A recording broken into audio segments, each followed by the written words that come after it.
Multiply 14.93 by 10 using long multiplication. For now, ignore the decimal points. Start with the rightmost digit of the bottom factor, 0. Multiplying by 0 makes this whole row 0. The first partial product is 0. Now use the next digit to the left, 1. Start one place to the left. 1 times 3 is 3.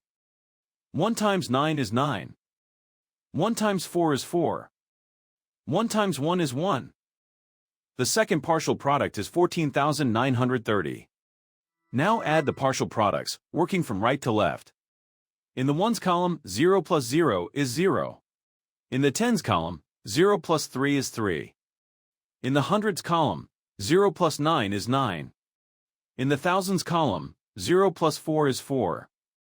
In the 10,000s column, bring down 1. The product of the whole numbers is 14,930. Count the highlighted digits after each decimal point.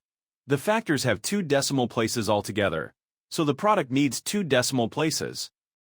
Place the decimal point 2 places from the right. 14,930 becomes 149.30. That is simply 149.3.